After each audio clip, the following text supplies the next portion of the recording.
अस्सलाम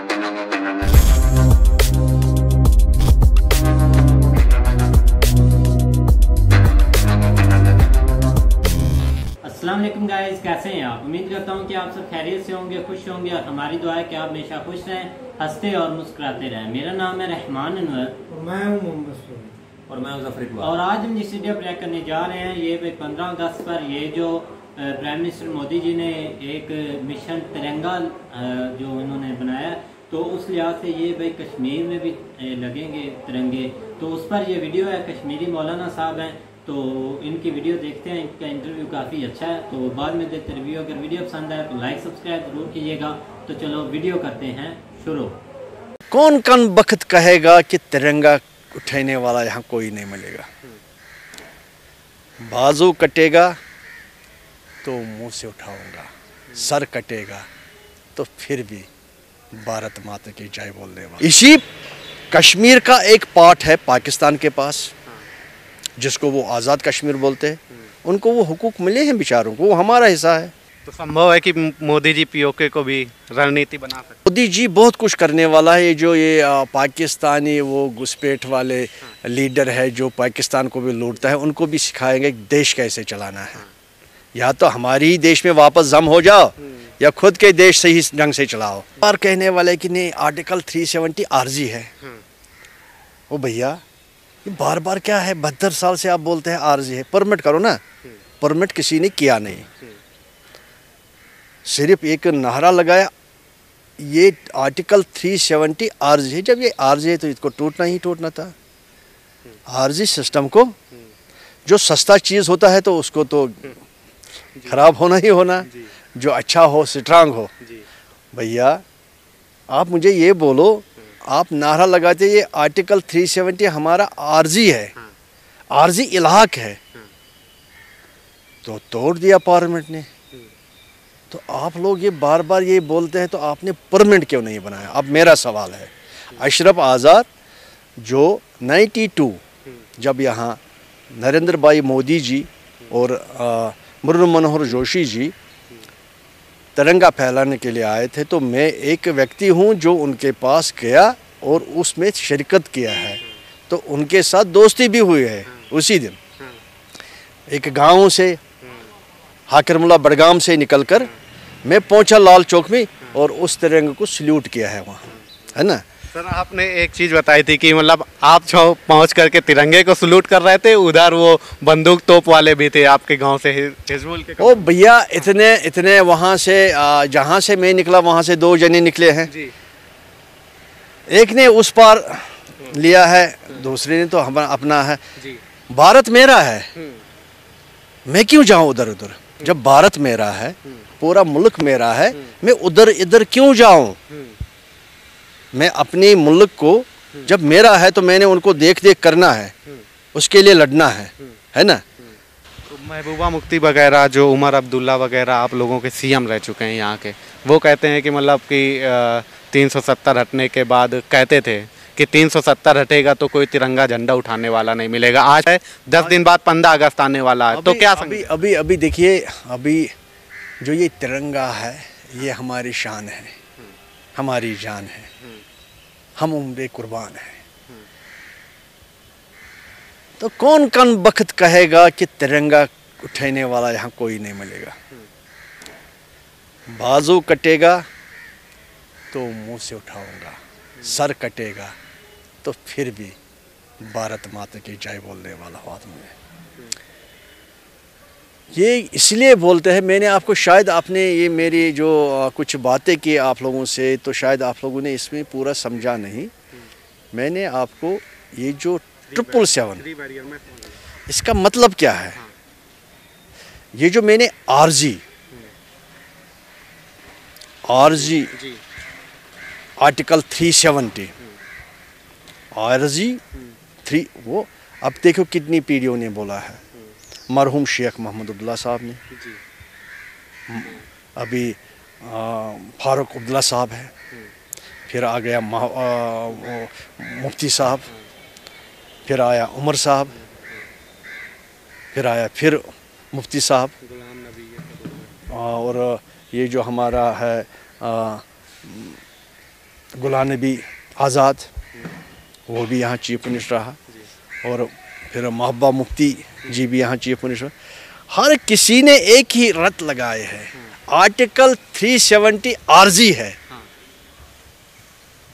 यहाँ कश्मीर में कोई युवा उठा है, भैया इसको परमिट करो, या आज भी उनको कुछ कोई बोलता है भैया आपने परमिट क्यों नहीं किया?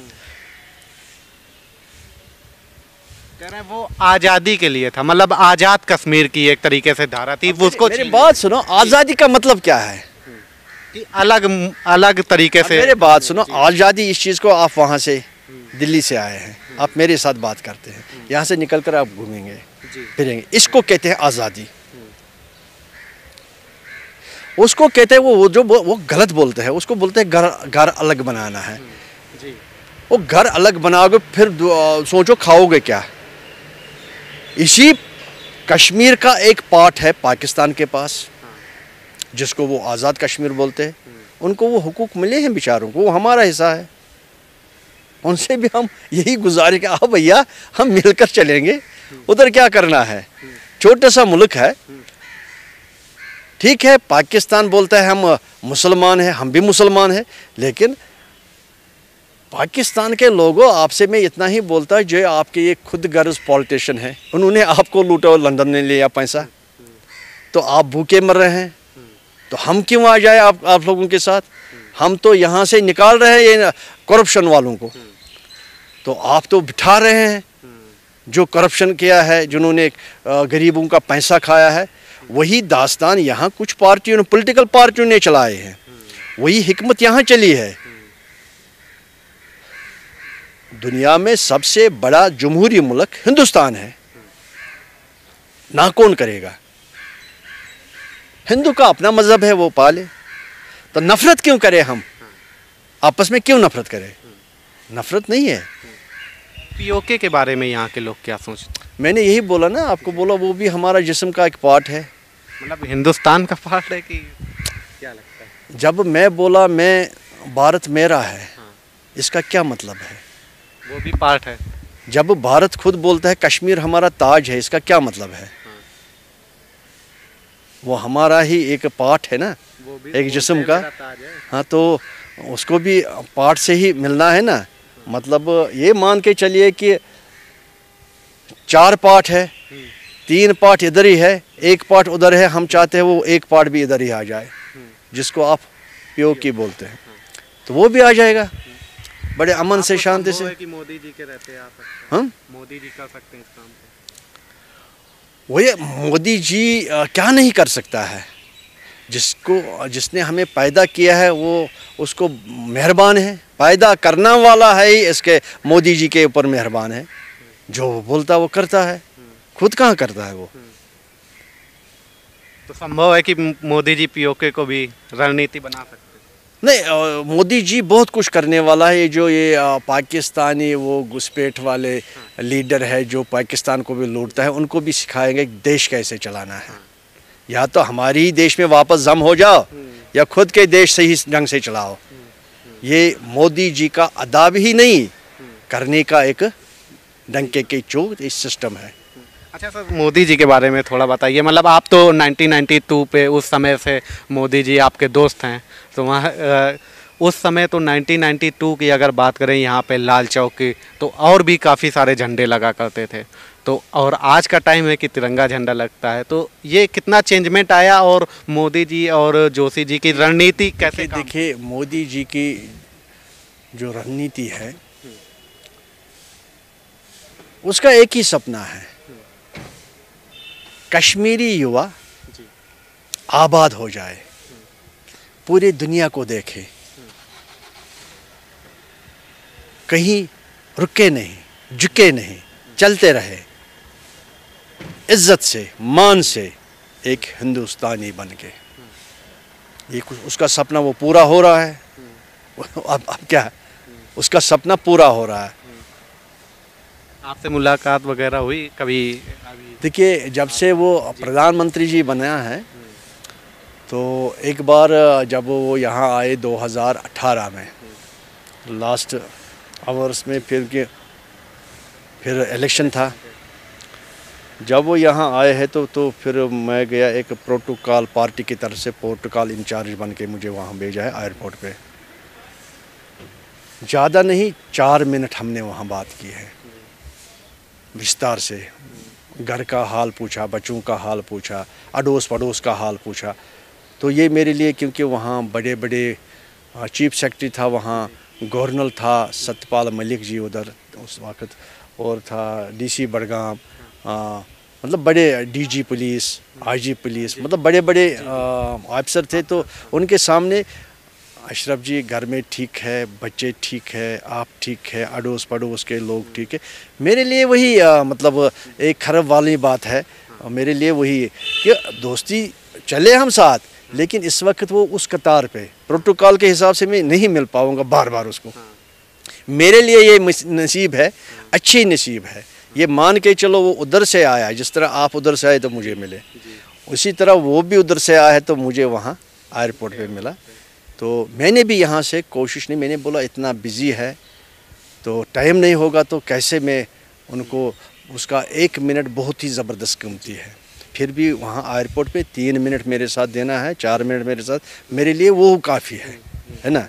तो फिर भी उधर से जब भी कोई जाता है, पार्टी का बड़ा कोई नेता जाता है उनके पास, संगठन महामंत्री, नेशनल संगठन महामंत्री या नेशनल प्रेसिडेंट जाता है, या हमारा जम्मू कश्मीर का प्रेसिडेंट या जम्मू कश्मीर का संगठन मंत्री जाता है, उधर अशरफ आज़ाद का हाल चाल पूछना है, मेरे लिए वही दौलत है। ये लोग अशरफ आज़ाद, चाहे अमित शाह साहब, चाहे हमारा राजनाथ सिंह साहब, चाहे कोई भी नेता, वो अशरफ आज़ाद का हाल चाल ज़रूर पूछता है। वहाँ वो ठीक है, ठीक है ना। आप मतलब इतना पूरा 3 सालों में चेंजमेंट आ गया है, अब यहाँ के लोग तिरंगा झंडा को अपना चुके हैं। बिल्कुल बिल्कुल। देखिए ये जो मुल्क का झंडा होता है, ये शान, आन और बान होते हैं। और उन लोगों का शटर बंद हो चुका है जो अपनी अपनी दुकान चला। सट्टेबाज लोग तो उनका तो बंद होना ही था। अभी मतलब ये मत सोचिए कि 100% ये बंद हुआ। सट्टा बाजार 100% बंद नहीं हुआ। ये मैं मानता हूँ 30-35% अभी बंद हुआ है। मतलब अभी 70% नकेल लगाने के, अभी 60-65% अभी नकेल और लगाना है। अभी और देखना है कि अशरफ आज़ाद के पास कितनी प्रॉपर्टी है, कहाँ से लाया है। ये जो क्लास 4 मुलाजिम है, इनके पास कितनी प्रॉपर्टी कहाँ से लाया है। ये लोगों का खून चूसा है ना। तो इस पे डरने वाली बात नहीं, उसे बिल्कुल शान से। हाँ, इतना ज़रूर फिर मैं कहूँगा 1947, 1977, 1987 मोदी साहब, उस पर ध्यान ज़रूर देना है। यही मेरे आपसे गुजारिश है। इसमें आपके माध्यम से ये उधर पीएम ऑफिस में भी पहुंचेंगे, ये बात पार्लियामेंट में भी पहुंचेंगे, पूरे देश में आप लोग इसको भेजेंगे कि ये अशरफ आज़ाद छोटा सा एक मुहिब वतन, जिसका भारत को इसने सल्यूट किया है, माना है। तो ये बात, ये जो 3777, तो इस पे थोड़ा ध्यान देने की ज़रूरत है। बिल्कुल, यहाँ के लोगों को कितना कुछ नेताओं ने, अलगाववादियों ने लूटा, इसकी भी जांच होना अभी ज़रूरी है। और जिस तरीके से बताया अशरफ जी ने कि 370 वाला कि 1947 और 1977, 1987 वाला, ये जो मसला है, यहाँ से जो टेरर फंडर, जो अलगाववादी लेकर निकले, उनकी भी जांच होना, इस पर विस्तृत जांच हो। उसके बाद ये जो मतलब सपना देखते थे आज़ाद मुल्क का, कश्मीर की अलग आज़ादी का, उनके तो मुँह पे ताले लग चुके हैं। अब यहाँ के लोग तिरंगा को अपनाते हैं। फिलहाल अभी के लिए इतना ही। देखते रहिए दराज था। तो जैसा कि आप वीडियो देख रहे थे, तो वीडियो भी काफ़ी अच्छी थी। जैसा कि मैंने भी आपको बताया कि मिशन तिरंगा, इस वक्त मिशन तिरंगा बहुत भाई हाई लेवल पर जा रहा है, क्योंकि इस पर काफ़ी वीडियोस भी बन रही है। और ये एक उन्होंने मिशन बनाया हुआ है, जिसको नाम दिया है, प्राइम मिनिस्टर मोदी जी ने खुद बोला है कि हम इसको आगे लेकर आएंगे, हम इस पर भरपूर काम करेंगे, मिशन तिरंगा को हम कामयाब करके रहेंगे। ज़ाहिर सी बात है, वो तो वैसे भी भाई इंडियंस लगाते थे तिरंगा, तो खैर अब उन्होंने एक मिशन बना लिया कि जो नहीं लगाते थे वो भी लगाएंगे। अपने भाई जो उनके प्रधानमंत्री, जो कि भाई उनके प्राइम मिनिस्टर हैं, उनकी तो भाई वो बात कभी नहीं ना मोड़ सकते। प्राइम मिनिस्टर कोई प्रधानमंत्री बोलते हैं। देखो ना, ये नहीं भाई, न्यूज़ काफ़ी गर्दिश इधर भी कर रही थी पाकिस्तान में। आज से तीन चार दिन पहले ये न्यूज़ BBC न्यूज़ ने एक आर्टिकल इस पर छापा हुआ था, तो वो यही बता रहे थे कि जो कश्मीर है ना, उधर हम बोलते हैं क्या आज़ाद कश्मीर। आज़ाद कश्मीर तो इतनी साइड वाला हुआ ना, जम्मू कश्मीर। उधर जो मतलब कि कश्मीरी है ना, उनको वो ज़बरदस्ती वो तिरंगे थाम रहे हैं कि आप घरों पर इनको लगाएं। उनका ना तो दिल करता है ना वो मानते हैं, एक ज़बरदस्ती उनके साथ वो कर रहे हैं। ये एक BBC न्यूज़ की रिपोर्ट थी। लेकिन हाँ था कि हमने 2-3 वीडियो भी अभी बना दी है, तो लोगों का ऐसा कोई रिव्यू नहीं कि वो बोलते हैं कि इधर ज़बरदस्ती हो या ज़बरदस्ती किसी से वो बात कर रहे हो, ऐसा हमें कोई सीन नज़र नहीं आता। लेकिन पता नहीं इसके पीछे क्या रियलिटी छुपी हुई है, क्या नहीं रियलिटी छुपी है। अभी तो जब 15 अगस्त आएगा, जहाँ तक पूरे कश्मीर में तिरंगे लहराएंगे, तो फिर रियलिटी का पता चलेगा कि ज़बरदस्ती कर रहे हैं कि ये खुद को हमने एक चाहत के लिए लगा रहे हैं। नहीं, ये वो भाई अगर देखा जाए ना, ठीक है, न्यूज़ तो चल रही है, चलती हैं, उसमें कोई मसला नहीं है। लेकिन ये है कि असल पता चलता है वहाँ पे जो लोग रह रहे हैं ना, उनके रिव्यू से कि वो किस तरह आपको जो है ना उसके बारे में जवाब देते हैं। तो हमने जो है ना वो 2-3 दिन से जो है ना इस चीज़ को बहुत उधर कश्मीर की तरफ से कवर कर रहे हैं। तो इन मौलाना साहब ने भी बहुत अच्छे जवाब दिए हैं कि अगर बाजू कट गया तो मुंह में लगा लेंगे हैं। तो ये एक अच्छा जज्बा है। और सबसे बहुत और इम्पोर्टेंट चीज़ ये है कि बहुत सारी चीज़ें जो है ना वो आप देखने से जो है ना वो सामने आ रही है कि वहाँ के लोग क्या चाहते हैं। बिल्कुल। और उनके पाकिस्तान के बारे में किस तरह के रिव्यू हैं। अब आपने उनकी बात सुन ली उनके मुंह से कि वो यही सोचते हैं कि पाकिस्तान को जो इस वक्त जो उनके ऊपर आप कागज़ कह लें या वहाँ के जो हुक्मरान हैं वो खुद एक करप्ट हैं। ठीक है। और जब एक बंदा एक मुल्क के ऊपर करप्ट बंदा जब एक मुल्क की भाग दौड़ हाथ में लेता है, तो वो ज़ाहिर बात है उसको उस हिसाब से चलाता है, ना कि वो उस जो है ना अवाम की खिदमत करता है। तो उसने सबसे पहले अपना पर्सनल फ़ायदा देखना होता है, अपना देखना होता है कि मुझे हिस्सा किस चीज़ में जो है ना वो मिलेगा। उसके बाद जो है ना वो अगले जो है ना वो चीज़ें शुरू होती है। आप देख लें कि 2008 से लेकर 2013 तक जो हुकूमत थी ना वो पीपल पार्टी की थी, उसमें जरदारी साहब थे, वो 10% के नाम से मशहूर थे। वो क्यों 10% के नाम से मशहूर थे? वो कहते थे कि जो भी आपने प्रोजेक्ट पाकिस्तान में लगाना है, किसी ने भी लगाना है या कोई इधर के इन्वेस्टर ने स्टार्ट करना है, तो सबसे पहले उसका 10% जो है ना वो उसके अकाउंट में जाना चाहिए। वो ओपनली कहता था और उसको कोई चीज़ जो है ना वो रोकने टोकने वाली नहीं थी, क्योंकि वो 2 तारीख सीरियत में वजूद था। तो इस तरह जो है ना वो ये चीज़ें लोगों के ज़हन में जो है ना वो बैठ जाती हैं कि ये खुद तो ये इस तरह के लोग हैं। और हमें बिल्कुल इसमें हमारी लीडरशिप के बारे में यही है कि वो उसके ऊपर बहुत ज़्यादा करप्शन के केसेस चल रहे हैं जो आम अदालतों में सुनते हैं या जो उनके ऊपर चल रहे होते मीडिया के थ्रू। तो एक ज़हन बन जाता है कि यार जो खुद जो है ना वो खुद मुल्क की खिदमत नहीं करना चाह रहे, जिनको अपने पेट की पड़ी हुई है, अपने फैमिलीज़ की पड़ी हुई है या अपने बच्चों की पड़ी हुई है कि हमारे बाद वो इसके ऊपर काबिल है, तो वो हमारी आवाम का क्या, क्योंकि जमहूरियत, अगर हम जमहूरियत का नाम लें तो जमहूरियत तो यही होती है कि जो भी मेरिट पे आ रहा है, जो भी दूसरा टैलेंटेड है, उसको जो है ना वो ऊपर लेके आना चाहिए। आपके सामने उसको सपोर्ट करना चाहिए। बिल्कुल। अब मोदी जी हैं उधर और उनके ऊपर कोई करप्शन केस नहीं है, कोई इस तरह का जो है ना उनके ऊपर कोई कभी इल्ज़ाम नहीं लगा। वो हर वक्त जो है ना वो यही कोशिश कर रहे हैं इंडिया को जो है ना वो बेटर से बेटर बनाने की। तो यही उनकी जो है ना कश्मीरी लोगों की पाकिस्तान के बारे में रिव्यू है। तो बाकी आगे उनका जो इरादा है वो भी आपने सुन लिया। जब टाइम आएगा देखेंगे कि वो किस तरह उनका वो क्या उनकी प्लानिंग है वो पता चल जाएगा। लेकिन यह कि उनको बिल्कुल इस चीज़ में लग रहा है कि वो आप आज़ाद हैं, वो खुद के जो है ना वो अपने बिल्कुल भाई आज़ाद हैं, इसमें कोई शक नहीं है। पता चलेगा कि क्या होता है या क्या नहीं। बिल्कुल भाई। 370 की बात करते हैं तो 370 भाई हट गया, तो अब उसको कौन सा लागू होना है या बस अपने इन्होंने केस जो दायर करते हैं केस के पीछे इन्होंने लगे रहना, जो कि एक इन्होंने मजाक बनाया हुआ है, इसके ऊपर जो सियासत करते हैं हमारे सियासतदान और बेड़ा गर्क भाई इन्होंने किया हुआ है। चलो खैर अब देखते हैं ये मिशन भाई कैसा रहता है। लेकिन यह है कि प्राइम मिनिस्टर मोदी जी ने अगर निकाला है तो भाई कभी भी ऐसा नहीं हो सकता कि इसको कोई नाकाम कर सके भाई। चाहे कश्मीर हो चाहे जो भी जगह हो, ठीक है। तो उम्मीद करते हैं कि गाइस आपको वीडियो पसंद आएगी। अगर पसंद आए तो लाइक सब्सक्राइब जरूर कीजिएगा और कमेंट में अपनी राय का इज़हार ज़रूर कीजिएगा। अल्लाह हाफिज़।